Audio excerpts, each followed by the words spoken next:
자, 이교시 다시 시작하도록 합시다. 이제 생체 역학에 관련된 내용들을 할 건데, 앞서 말씀드렸듯이 외상은 딱 두 가지밖에 없어요. 관통상이랑 무딘 손상. 두 개밖에 없다라고 보시면 좋을 것 같고, 이 두 가지에서 발생될 수 있는 생체 역학은 세 가지. 압박, 신전, 절단. 대부분 이 세 가지는 그 무딘 손상에서 일어난다라고 보시면 좋을 것 같고요. 수업 맨 처음에 있는 이제 압박과 관련된 내용들을 좀 봅시다. 자,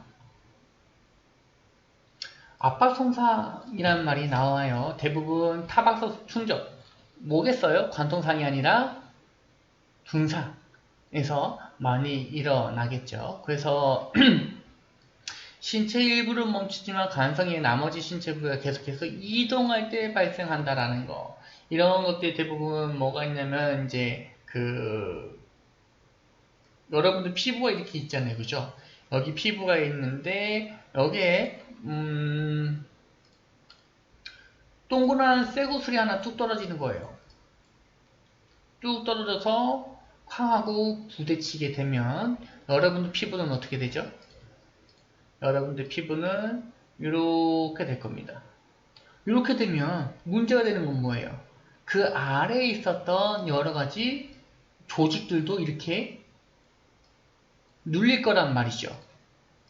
이게 힘의 반응에 따라서 이렇게 늘려져 있는 것들, 이런 것들이 이제 압박 손상이라고 보시면 좋을 것 같고, 여기에서 얘기했던 것처럼 타박상, 뭐에 부딪히고 맞는 상황에서 발생되는 일반적인 신체 손상이 압박이다라고 보시면 될 것 같습니다.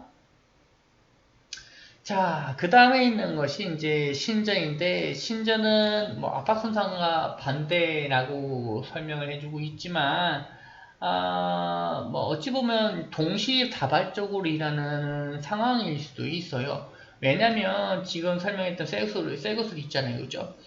밑에서는 압박을 받죠, 그죠? 그런데 이 원래 피부의 위치에서 아래로 내려가는 바람에 피부의 길이는 길어졌을까요? 아니면 짧아졌을까요? 아니면 똑같을까요? 이 길이하고 제가 색깔로 다시 표시를 하겠습니다. 이 길이하고 이 피부의 길이하고 길이가 똑같나요?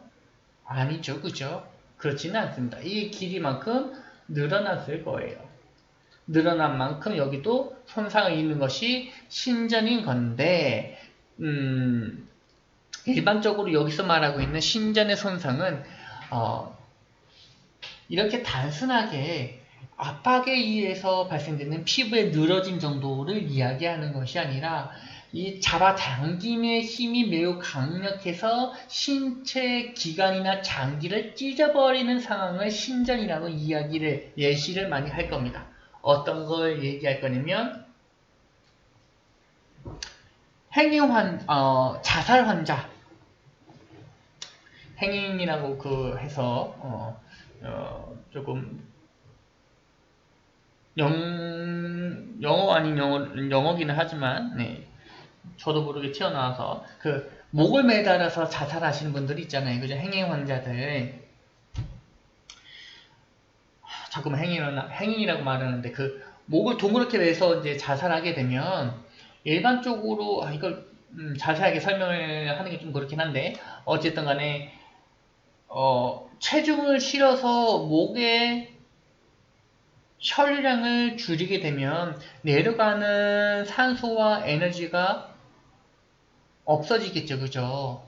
목을 졸랐으니까 내려가는 혈류가 줄어들 거잖아요. 관류가 안 될 거잖아요. 그러므로 인해서 이제 사망에 이르게 되는 과정인데, 이때 목에 매달려 있는 밧줄 하나로 적어도 여러분들 40kg에서 80kg 이상은 되죠.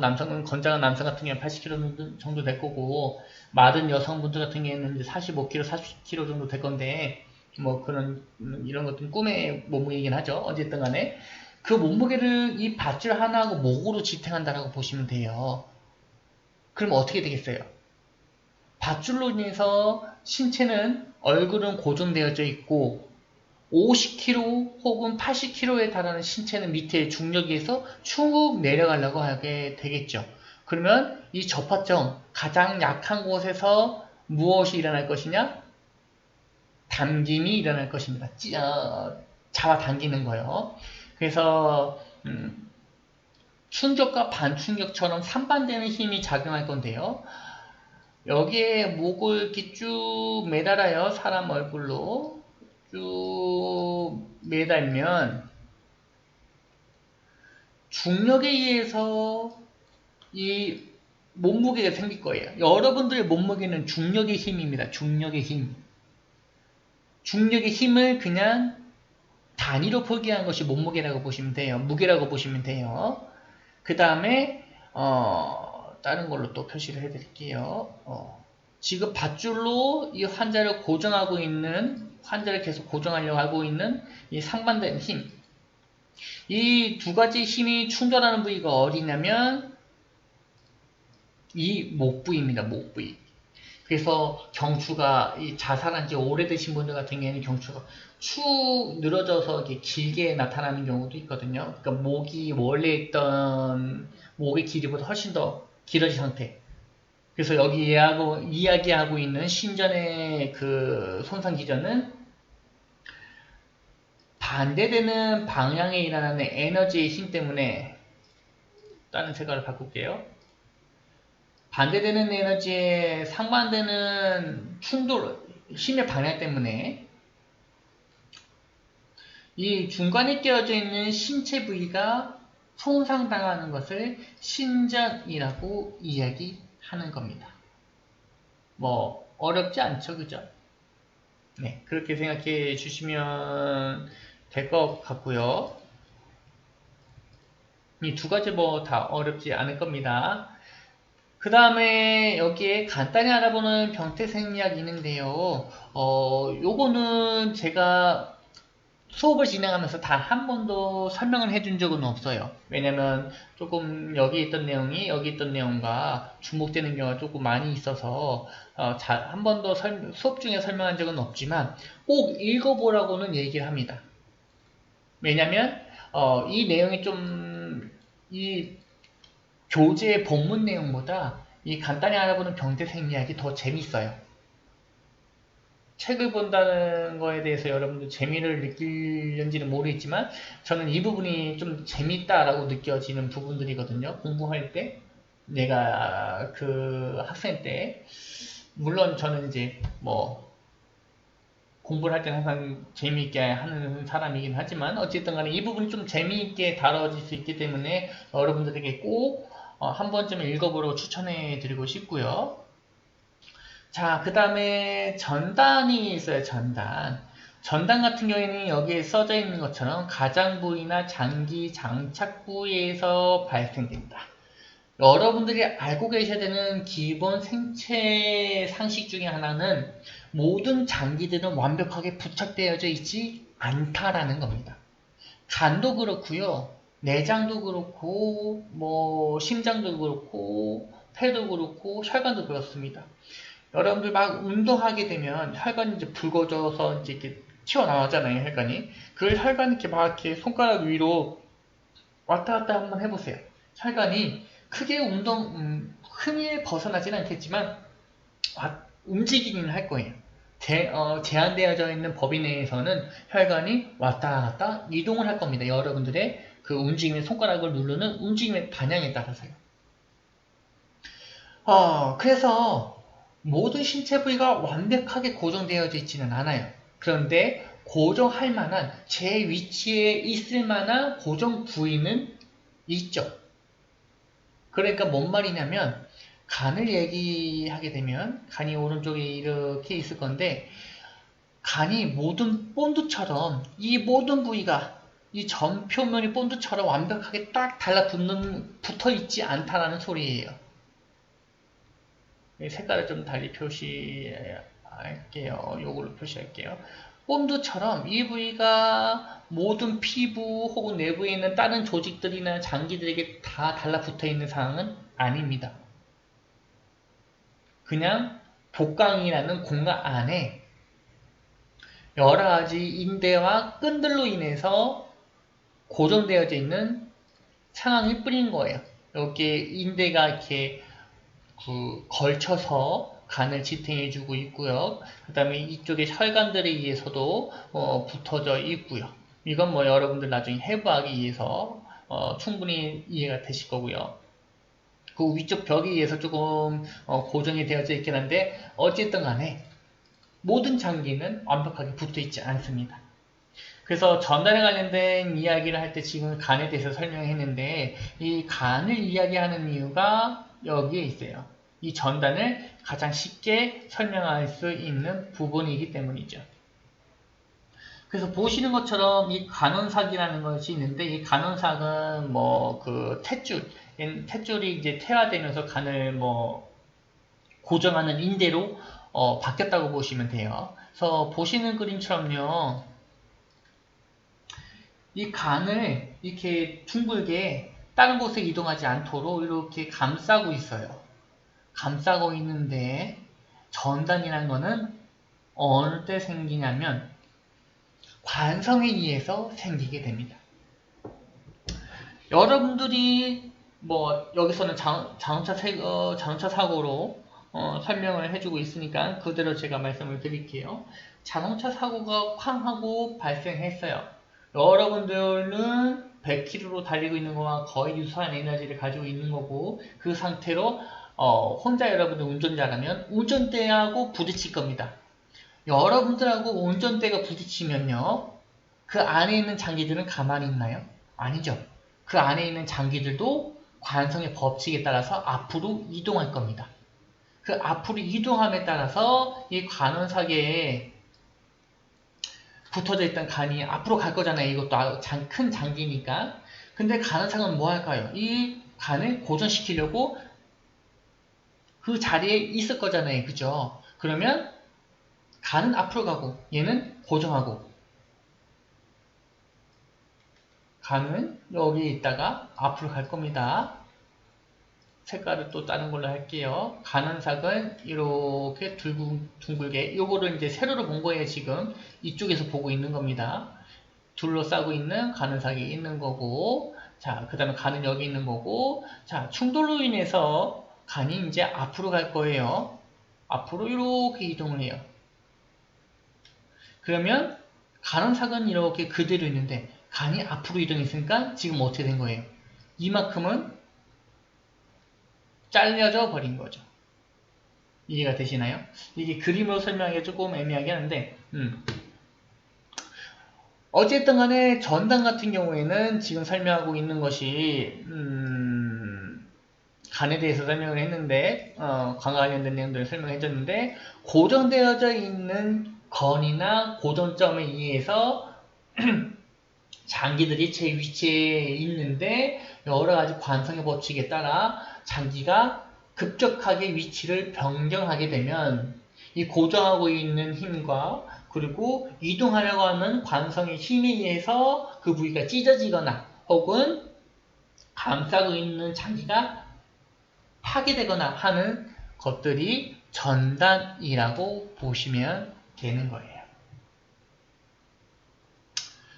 그리고 그 아래에 있는 내용이 있는데요.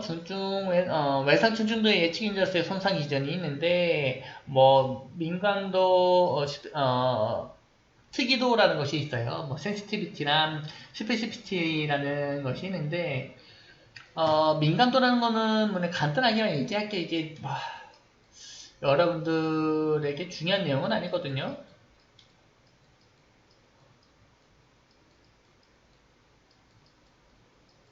뭐 이런 겁니다. 민감도 같은 경우에는 뭘 뜻하냐면 이걸 암 환자라고 이야기할게요. 암이 있는 환자에게 어떠한 검사를 받았더니 암으로 판정될 가능성이 높다라고 하는 것은 민감도가 높다라고 이야기를 해요. 특이도는 뭐냐면 반대예요. 암이 없는 환자를 어떠한 검사를 통해서 확인했더니 암이 없다라고 판단할 수 있는 힘이 특이도라고 보시면 됩니다. 말이 조금 똑같은 말인 것 같은데 이게 이제 진단학 쪽에서는 조금 다른 말이에요. 어떤 장비를 썼을 때는 암이 있는데 암이 없다고 판단하는 진단 장비가 있을 거고, 암이 없는데 암이 있다고 판단하는 경우도 있거든요. 그래서 이 민감도하고 투기도 같은 경우에는 질병과 관련된 혹은 저와 같은 연구자에 있어서 여러 가지 진단 도구라든지 평가 도구를 만들어낼 때, 개발할 때 사용하는 기법 중 하나기는 한데, 이거를 굳이 여러분들에게 하나하나씩 설명하기는 좀 그렇고, 이런 것들은 여러분들 그 1장에서 얘기했던 필트리아제 그 내용을 그대로 가져왔죠. 이것도 굳이 여러분들 그냥 보실 필요는 없고, 그냥 민감도 특이도 이런 정도가 있다라고 보시면 좋을 것 같고, 민감도 특이도에 대해서 좀 더 자세하게 알고 싶으신 분들은 제가 나중에 또 이것도 동영상으로 올리거나 혹은 소스를 제공하면 그 동영상을 보시면 좋을 것 같고요. 아니면 저에게 직접적으로 질문을 해 주셔도 상관은 없을 것 같긴 해요. 어쨌든 간에 기본적인 내용들은 지금 다 끝났습니다. 물리학적인 내용에서는 관성과 에너지 보존의 법칙 관련된 내용들을 했고요. 그 다음에 이제 그 한자를 성상 일으킬 수 있는 정도를 예측할 수 있는 인자인 힘과 운동 에너지와 관련된 내용들 잠깐 정말 간단하게만 얘기하고 넘어갔고, 그 다음에 외상 같은 경우에는 단 두 가지 형태로만 나타나게 되는데 관통상과 무딘 손상으로만 일어나게 되고, 이 두 가지의 외상의 형태는 생체 역학인 압박, 신전, 전달, 이 세 가지의 형태로만 나타난다라고 말씀을 드렸어요.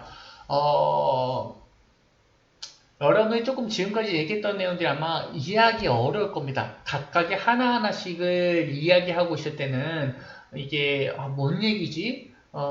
왜 저 교수님은 저렇게 설명을 하지? 라고 생각을 할 텐데, 그 아래에 있는 신체, 역학과 관련된 내용들을 같이 접목해보면, 이때 에너지 보존의 법칙을 그래서 설명한 거구나. 관성에 대한 법칙을 그래서 설명한 거구나. 힘에 대한 이야기를 이래서 저렇게 설명을 하셨구나 라는 것을 이해하시게 될 겁니다. 그래서 여러분들 지금 조금 이해가 어렵더라도 그 아래에 있는 내용들을 따라오시면서 쉽게 배울 수는 없겠지만 조금 전에 정리했던 내용들을 같이 접합해 주셨으면 좋을 것 같고요. 자, 그래서 이제 무딘 손상을 배울 거예요. 앞서 얘기했듯이 손상은 두 가지밖에 없다고 말씀드렸죠. 무딘 손상하고 관통상 두 가지밖에 일어나지 않아요. 내과는 매우 복잡하죠. 암도 발생할 수 있고 호흡기 질환인 사스 같은 것도 일어날 수 있고, 지금 전세적으로 유행하고 있는 코로나 바이러스에 의한 것도 있을 수도 있는 거고, 박테리아에 의한 감염병이 일어날 수도 있는 거고요. 세포 변이에 의해서 여러 가지 질병들이 일어날 수도 있고, 면역학적으로 문제가 있거나 하면은 또 질환이 생기게 되는데, 외상은 매우 간단해요. 둔상하고 무딘 손상이랑 관통상. 둔상이 옛날 말이거든요. 구형어인데 이게 입이 붙어서 잘못 나왔습니다. 무딘 손상하고 관통상. 너무 쉽죠? 두 가지밖에 없으니까 이 두 가지만 알고 계시면 여러분들 외상을 다 배우신 거나 마찬가지예요. 그런데 이 두 가지를 각각의 신체 해박적 위치에 따라서 다 적용할 수 있는가라는 문제점이 생기긴 하죠. 머리에 공을 맞는 거랑 복부에 공을 맞는 거랑 흉부에 공에 맞는 거랑 허벅지에 공에 맞는 거 다 똑같이 무딘 손상이 생기는 건데, 신체 부위별로 각각의 장기의 역할이 틀리고, 그리고 장기의 혹은 그 신체 부위에 갖고 있는 기능이나 혹은 역할들이 다르다 보니까 신체 반응도 다르게 나타날 수밖에 없겠죠. 그래서 기본적으로 여러분들이 해부 생리학을 알고 있으면 이 무리손상 그대로 적용시키면 되는데, 그게 안 돼서 조금 어렵게 느껴질 뿐이에요.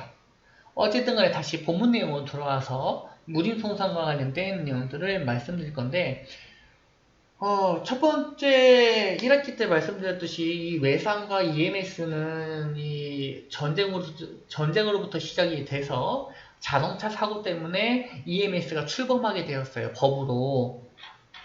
그래서 여기와 관련된 예시들이 대부분 자동차 사고일 가능성이 높고요. 여기서도 자동차 사고와 관련된 예시를 엄청나게 많이 드릴 겁니다. 우선 차량 충돌과 관련된 내용들을 이야기할 건데요. 왜냐면 외상 환자 중에서 가장 많이 발생되는 환자군이기도 하고 가장 많은 희생자를 발생시키는 사고이기도 하기 때문에 여러분들이 잘 알고 계셔야 돼요. 교통사고 같은 경우에는 어떻게 해서 환자가 다치는지.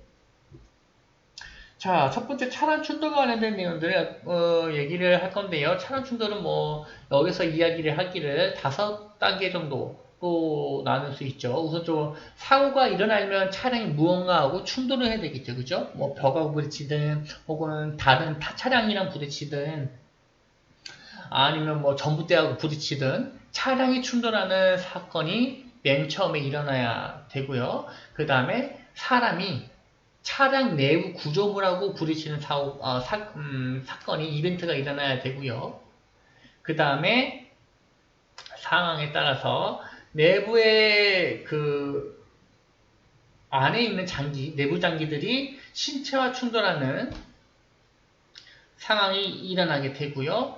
때에 따라서는 차량 내부에 있던 사람들, 옆에 탑승하고 있던 친구하고 부딪히거나 혹은 차 뒤쪽에 나눴던 체계에 부딪히거나 뭐 이러면서 2차 충돌이 일어날 수 있고 사고가 일어났는데 그 뒤따르던 차가 앞에 사고 난 걸 인지를 했지만 너무 사고 난 거를 가까이 붙어서 바짝 붙어서 가다 보니까 또 충돌을 하게 돼요.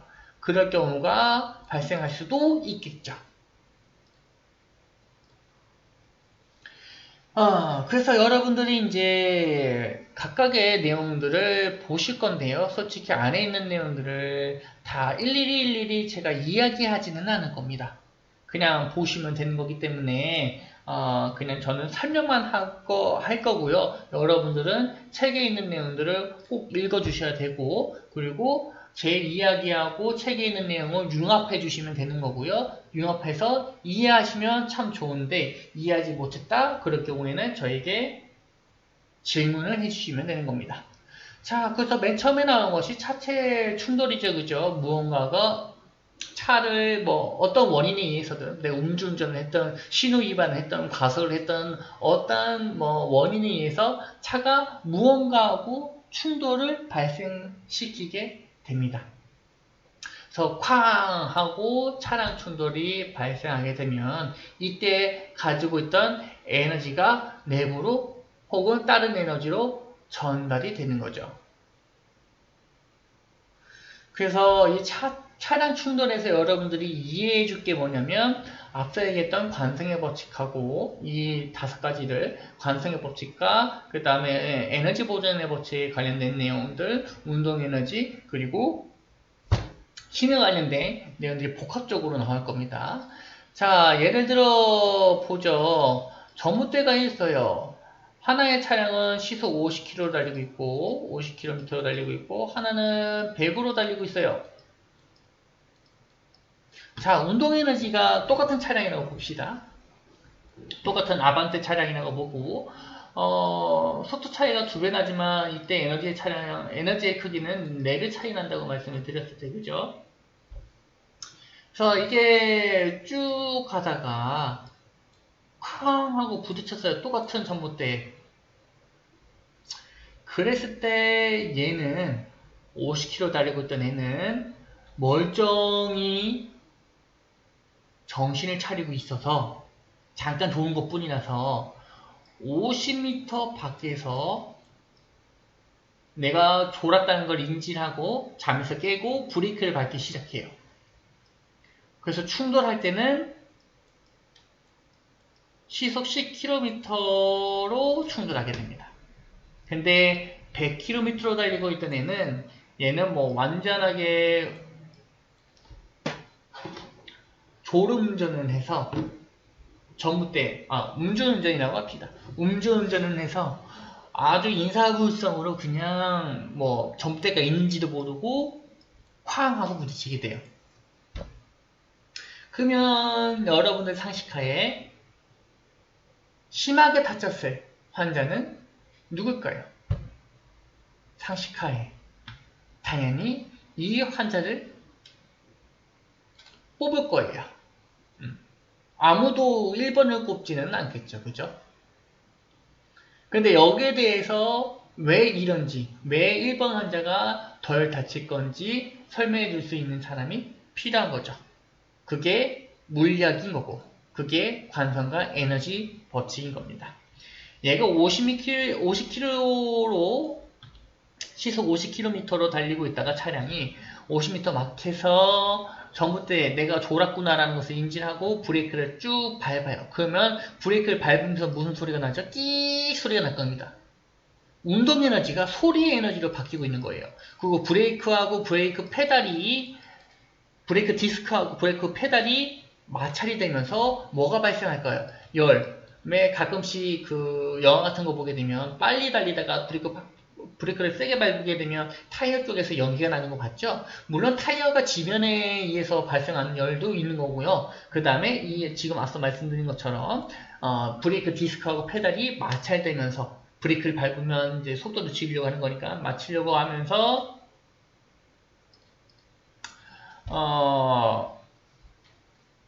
열이 발생한다라고 보시면 되는 거고, 앞서 말씀드린 것처럼 타이어가 지면하고 또 저항력에 의해서 얘는 계속 달리려고 하는데 브레이크에 의해서 속도가 줄어들어 버리니까 반대되는 힘에 의해서 얘가 이 지면하고 저항력이 높아지면서 타이어가 쭉 긁히게 되는 거예요.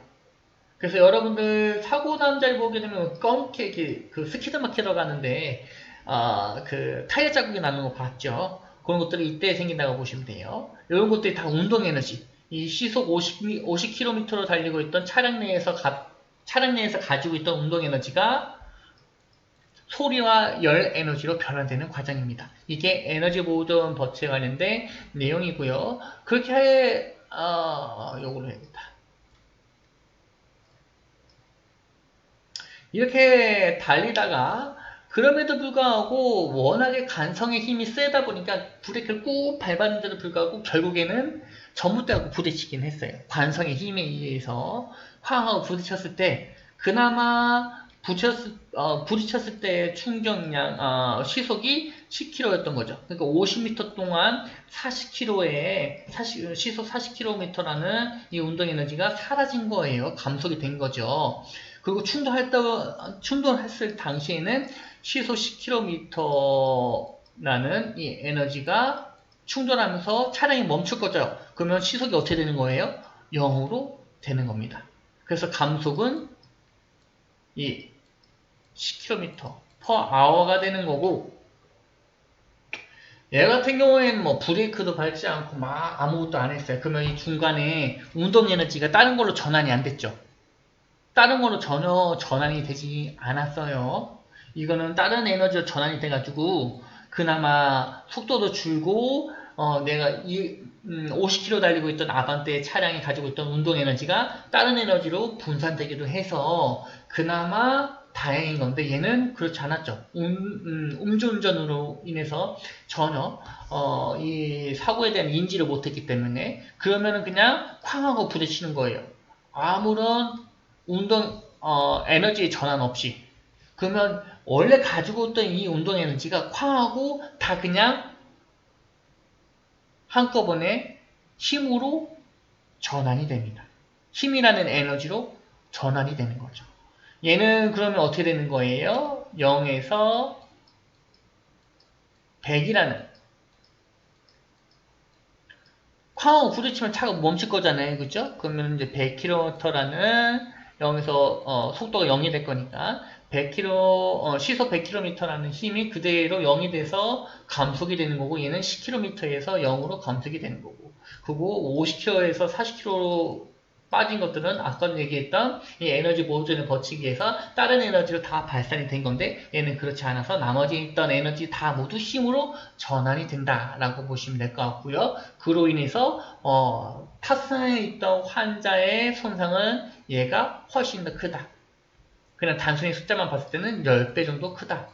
얘는 단순하게 그냥 머리에 찰가상 당했으면 얘는 머리가 두개골이 깨지고 두개의 출혈이 발생하는 뭐 이런 사고가 될 수도 있는 거죠. 이거는 그냥 단순하게 여러분들에게 이해를 시켜주기 위해서 정말 단순한 예시인 거고요. 뭐 실제 상황에서는 여러 가지 물리학적인 저항력들이 더 많이 생깁니다. 뭐 예를 들게 되면 바람이 있을 수도 있고요. 그 다음에 지면이 아스팔트냐 자갈이냐, 그러니까 흔히 비포장도로냐 포장도로냐 이런 것도 있을 수가 있는 거고요. 날씨의 영향에 따라서 비에 젖어 있느냐 혹은 뭐 눈에 얼어 있느냐 그냥 맨바닥이었냐 막 이런 여러 가지 복합적인 것들이 있지만 이런 것들 다 제외하고 모든 변수도 다 제외하고 공기 저항도 없다는 상황에서 그냥 단순하게 여러분들에게 이해시켜주기 위한 단순 예시였다는 것만 기억해 주시고요. 이번 수업은 여기까지 해서 마치도록 하겠습니다.